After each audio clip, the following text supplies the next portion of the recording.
And we're back. Second podcast. I'm Ignacio, my co-host Matei, and today we have special guest, the Vorsanger. Yeah. So today we're going to be talking about taco because it's Taco Tuesday. Anything to say about taco? What do you even want me to say about Taco? Like, he's a basketball player. He plays for the Celtics. What else? Like, what do you want me to say about him? Just speak about his height, and what would you do with that height? I mean, if I had that height, I'd be a basketball player too. But you are a basketball player. Okay, so with Taco, me and Matei, we're saying how he's an underrated player, and the Raptors should have picked him in the draft because he's a lot of potential, and you speak a little bit about his potential. Yeah, no, he definitely has crazy potential. I mean, with a height like 7'5", it's kind of hard to pretend he doesn't have potential, right? I definitely think he would have been a good pick for the Raptors, but I'm sure he's really happy playing with the Celtics. And I don't think the Raptors really regret their decision looking at how well their season's gone. Pretty surprisingly, actually. But yeah, Taco, he had a pretty good first season, I think. But they picked D1, and I kind of see Taco as being a player like Boban. You can kind of dictate with Boban. You can dictate with Taco, but you can never dictate with D1. So, like when you're playing 2K, especially when you're playing with Peter from IEM, he's always dictating with Boban, and sometimes he dictates with Taco. But you're never dictating with D1 in 2K. So do you really think that it was a good pick to pick D1 Hernandez over Taco Fall? I don't think it was a good pick, but I don't think it's a pick they necessarily regret. Okay. I mean, like, they would have been better off with. But yeah, you said they'd be better off. Explain why. 100. I was just thinking, like, ticket sales would be so good. Like, what's D1 doing? Nothing. He's just, like, chilling in the G League doing nothing. Like, Taco could have been dictating in the G League, right? Like, Yeah. I just see so much more upside. His ceiling's so much higher. And, like, it's not like they're using D1 this year. I feel like they could have developed Taco and it would just be good. Like, we do good with, like, international players. He's an international player, so that's what I was thinking. You know what? I was also thinking that they could have, I'm not sure if this is allowed, but they could have drafted AJ Lawson because we talked about him in the last podcast a bit, but I feel like he really fits the style of the Raptors. And moving forward, they might have missed a chance because I feel like next year he's going to show out D1. And he's going to go pretty high in the draft, and they're going to miss the chance. And a young core of Taco and AJ Lawson, I don't know what could beat that. Yeah, so like AJ Lawson did declare for the draft, then he did undeclare, and I feel like the Raptors should have shown him more interest and like so he didn't undeclare. And it's also like right now, because Twin EK just said he's a better offensive player than AJ Lawson. So like right now he has so much fire inside of himself, like he's gonna go crazy next season. This is just like hypothetical. I'm putting it out there, but what if they had drafted Taco next year in the draft? They draft AJ Lawson, and in free agency they get Boban. Imagine rolling out a starting lineup: Gasol at point, Boucher at shooting guard, AJ Lawson at small forward, Taco at power forward, and Boban at center. Like, that would be insanely – you'd be dictating with everybody on the floor. Like, that would be unbeatable. Like, what do you think about it, the Vorsanger? I mean, obviously it's a hypothetical, right? So we'll probably never see that happen. But that's definitely like a stacked team, right?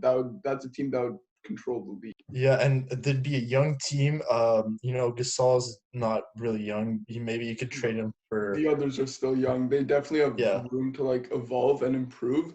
And so the team would just be getting better over time. And already, like, even as young players, it's already an insane team.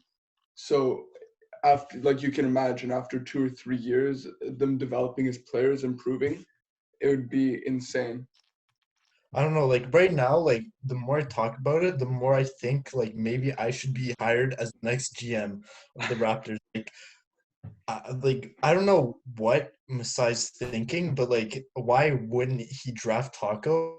And if maybe he has some plan to like big trade or something to get this lineup. But if this doesn't happen in the next few years, I really think that the Raptors should consider me for general manager spot.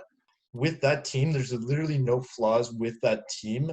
It's only strengths. They can dictate from anything. You dictate with Boban in the mid range. You've Taco the shooter, AJ Lawson, the great defender. Twinike says he's not a good offensive player, but maybe he could develop into a good offensive player. You have Boucher, who's slim duck, and then you have big burrito and Gasol. So I just don't really see how any team could match up against that. There's literally nothing you could do against that. I really don't know what they're Yeah, thinking. they should definitely fire Masai. Yeah, definitely bring Doesn't know me what the in, fuck bring he's doing. Ignacio in. Let's speak it into existence. Okay, but to be fair, Ignacio, I'm gonna need to like take a few steps back because like you're forgetting the Raptors is still the defending champs, you know? So something they're doing is right. Maybe your strategy isn't completely off because think about it. Like that team, there's like so much potential and they're so young except for Gasol. But we could like trade Gasol for Bol in the future. But like there's just so much potential at that team and now we're going down. But like Masai's doing a fine job. I feel like he's doing a fine job, but it could be better. Like you're third in the league once the league stopped. I feel like this lineup, you would be undefeated. You would be going for the 82-0. Um, like, they're doing great. Third in the league is like a really good job, but you want to be first in the league. You want, how many losses do they have? They had, I think, 20 something. You can't be having 20 losses. You need to be going 80-0. Close And to having this 50. lineup, like, I feel like you could try half the season with Gasol, then maybe trade him in like couple seconds or first for Bol, and then Bol could run point. I feel like that lineup is going 82-0. You could be playing everyone 48 minutes. Maybe someone plays like 47, so you can have one bench person. But they have the stamina to play 48 minutes every single game. So I really like. I just don't know how that team could lose any games. So to conclude, like the bigs in the league right now are underrated, like all of them. I feel like sometimes the bigs don't get the credit they deserve just because they're that tall. Like you look at George, he was 7'7". Like I feel like they should have done a better job developing him. Like at the beginning, they were calling him the next basketball god. They just gave up on him just because he's a bit slow. But you're 7'7", you have to work with that, right? And like another thing that I'm thinking of is like, how can Boban uh have a salary of what is it? He's signed for the minimum, and then you have guys, you have small guys. Let's say John Wall, who's on a massive deal, and you have Boban. You're dictating with Boban. What are you doing with John Wall? Like, what is John Wall doing that Boban can't be doing? And Boban is making like $35 million less. Like, The I just Vorsanger, feel like these bigs are being undervalued. what do you think about that? No, for sure. Bigs, like, they definitely are undervalued just because they already have, like, a natural advantage, right? And if you work with that and you develop them properly, they could dominate the league easily. And so I think, like what Ignacio said, right? Like, they're really undervalued. Like, you have these players that are getting paid, like, fractions of what other players are getting paid, and they have the exact same skill set. They're just as competent, maybe even better, and they're younger, right?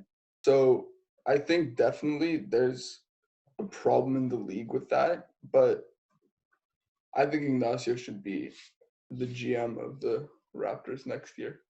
See, like Definitely has the this right is all idea. what this podcast is about. It's like, talking about stuff problems in the NBA, things that people maybe are afraid to say. Like, who out there is gonna say Boban is undervalued and is maybe, I don't know. I say this, I kind of believe in it. Hot take: he's a better player than John Wall. Their salaries should at least be closer together. Like Boban, I'm saying next year should be getting a salary at least 20 million a year.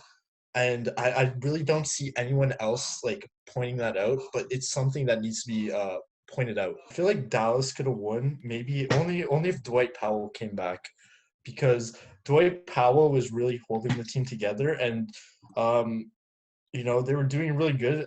And then as soon as he got injured, they started to like not play well. And I talked about this in the last video, how he's really underrated. But I feel like, when the season ended, Boban went off for a crazy, I think it was at least a 30-point double-double. He had like 15 rebounds plus or something. I feel like that really showed to the coach, to the team, that, he can really play.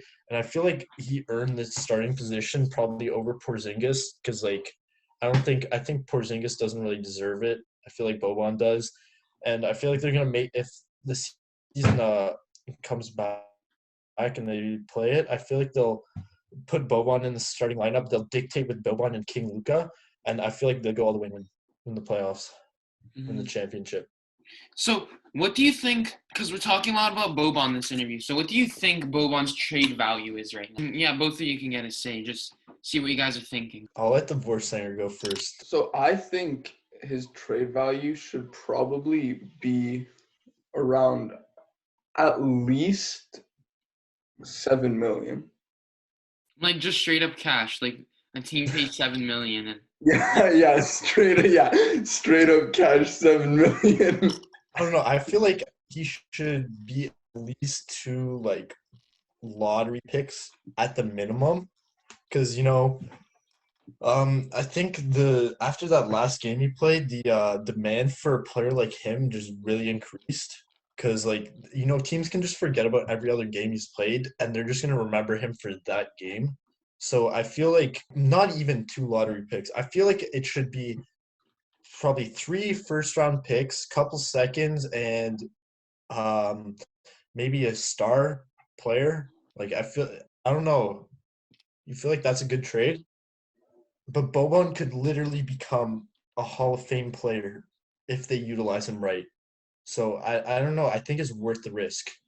Yeah, it's possible. I mean, like, the thing is that if it doesn't pan out for them, like, the Raptors would be in a really bad spot Yeah. because they don't really have anyone else. I mean, they could in free agency get Taco or Bol, but like you're just hoping that happens. But I don't know, if I become GM, or when I become GM next year, I'm gonna take lots of risks. And that's good. That's good. So now let's talk last controversial take. So this one's really controversial. So we've all heard about the Jamal Murray video. Okay, wait. Tell me what the fuck is happening. We talked about this a little bit last time. We did, but this is something we haven't talked about. So he's done some controversial moves in the past. And let's take like into his high school career. He decided to stay in Canada, but he chose Orangeville Prep over other powerhouses like Sacred Heart. Why would he like? What are your thoughts about that? Because a lot of people were outraged at the decision back then. It's tough to say. That was a few years back. Sacred Heart then was their powerhouse right now. A couple of years ago, they were kind of medium pack. I don't know. But I don't know how he could come to the school, take a visit there, and see their courts. Like I said this before, they have the nicest court in Ontario. Their fans, when you go there, there's thousands of fans. They're packed, all cheering. The home crowd advantage is crazy. The actual school itself, it's like prestige, like brand new school, probably like one of the nicest schools I've ever seen. I really don't know how he could an offer from Sacred Heart and deny it. Like I really don't know. I just don't know what's going through his head. The Vorsanger, what about you? What do you think? Why do you think Jamal Murray didn't choose to go to Sacred Heart? I mean, I don't know. There's probably a lot of personal reasons for that. And I don't really think we'll ever really know because it's kind of a weird decision on his part. But it probably has something to do with, like, his personal life or something. I mean, Yeah, if I were to guess, because I can't think of any real reason for his career and for his future that he'd make that decision. I I mean, could, but I really don't know any like personal reason. Like, there's really no reason why you wouldn't go to Sacred Heart. Hot take, it might be the best Catholic high school in all of Canada, maybe the entire world. So now we've talked a lot. Let's talk about you a bit, the Vorsanger. So you're a Canadian player. You see all these Canadian players making the NBA. Does that give you more hope? I'm always hopeful. I'm always trying to perform as like the best I possibly can, trying to, I mean, especially now since I'm going into grade 12, I'm trying to like get the attention of some schools in the US, especially because I feel like that's where I have the best chances for my future. That's perfect that you Uh, brought all of that up. So what's the next step for you? Are you staying at the same school in grade 12?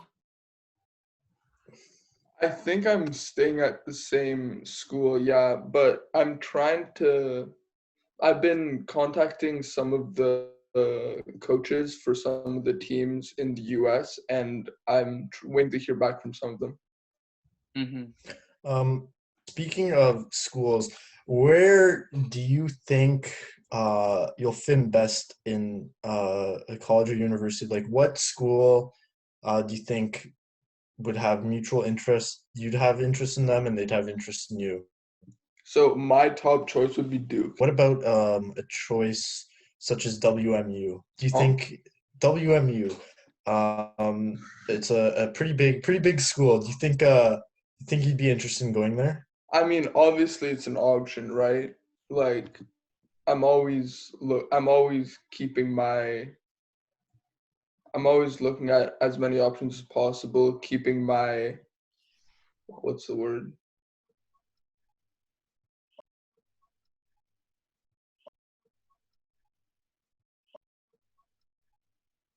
I can't think of the word, but yeah, I'm not trying to narrow down my selection too much. Really trying to get as many offers as possible, so I have like the widest range of selection possible. I can really choose what fits best for me.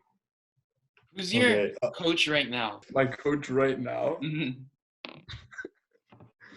it's this guy. He's not that well known, but it's this guy called Chap Attack. Oh, I think I've heard of him.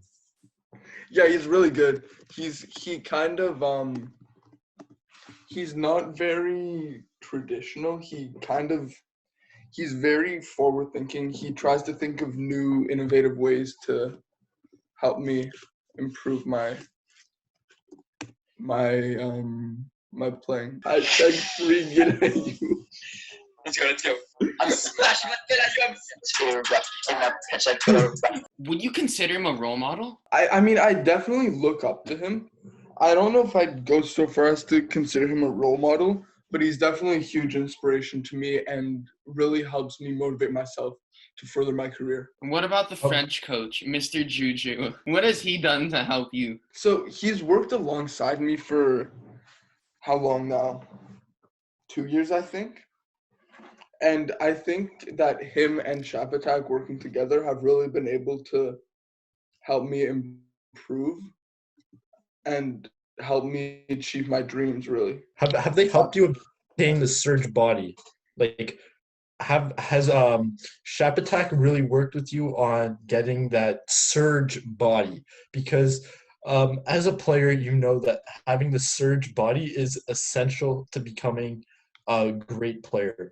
And if you want to take Especially that for a leap, guard like you. Every guard, like this is from what they I've need heard that about surge scouts body. recently, they're all looking for guards who have the surge body. Like, if you have that surge body, you could not be like in better position to obtain greatness and being looked at by the scouts, the coaches as a great player.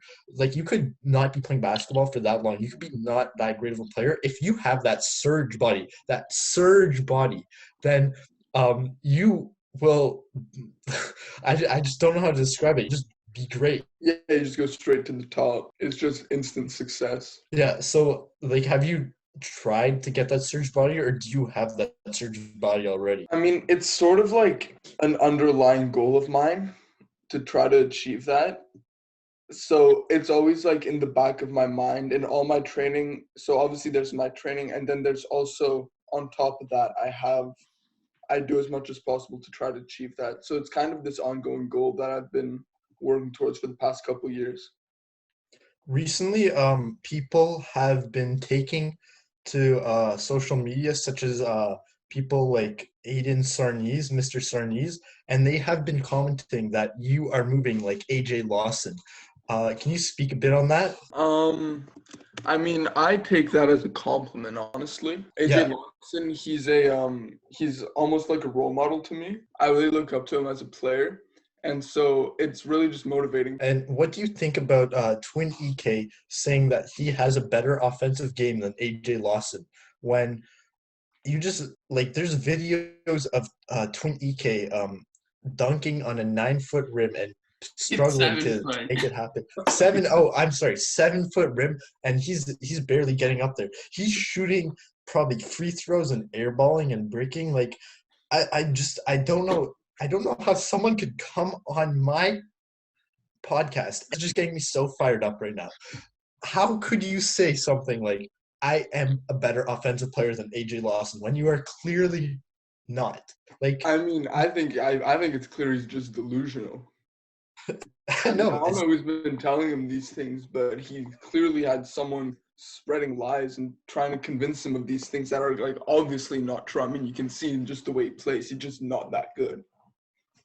I just wanted to take this time to send out this message. If you come on our podcast and say something like, I am a better offensive player than AJ Lawson, you need to leave because I just can't tolerate that behavior. Like the only time you can really say that is when you have the surge body like your Cam Clash Royale. That is the only time you can say that. And clearly Twin EK did not have the surge body and was not playing Clash Royale like he is Cam. So I don't know. Is like, am I going too far right now? I don't know. I'm just so fired up because of this. No, I mean, I think what you're saying is completely justified. It's almost unacceptable that he'd say something like that. So the Vorsanger, you've made it Guys. clear that you feel no ways about 20K. Yeah, I don't like him much. So after all this quarantine is over, a 1v1 between you and 20K is highly possible. Yeah, I definitely say that's a very high possibility. Can I add something? Sacred Heart said that they're looking to host a 1v1 maybe tournament or just 1v1 individual game. Would you be interested in playing 20K at Sacred Heart in a 1v1? I know it's probably scary to be playing at such a highly recognized school, but would you consider it? Absolutely. It doesn't scare you that it's such a highly recognized school and there's going to be thousands of fans there and you're playing on the nicest court in, I don't know, I'm going to even go further than say Ontario. I'm going to say Canada. Nicest court in Canada. Doesn't intimidate me at all. I mean, the kid's trash, so it's easy. That is what I like to hear. That is confidence. That's not, you know what? There's levels to confidence. There's confidence saying Twin EK is trash. I'm gonna destroy him. And then there's being cocky and saying and delusional and saying that you're a better offensive player than AJ Lawson. Exactly. And you right there, you just displayed the perfect ability of confidence and not going over the line. That is why you are on this podcast. We love to see it. Thanks.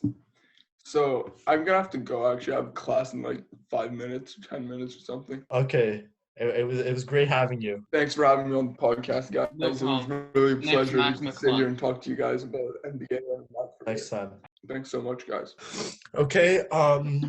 So we'd like to say thanks to the Vorsanger for being on this podcast. It was great having him. He had really inspirational words of wisdom. He's really knowledgeable, as you can hear from when he's talking. He just knows a lot about basketball. He's a great player. And, it really inspires me when someone really wants that surge body. And you can tell by the way he talks, he really wants that surge body. How He is Sky really League wants to 8.6? try and become a player for Sacred Heart. And, hopefully he can show out when he plays 20K in that 1v1 at Sacred Heart. Maybe they'll have him on the team. So unfortunately, we didn't get he didn't have enough time to ask us any questions.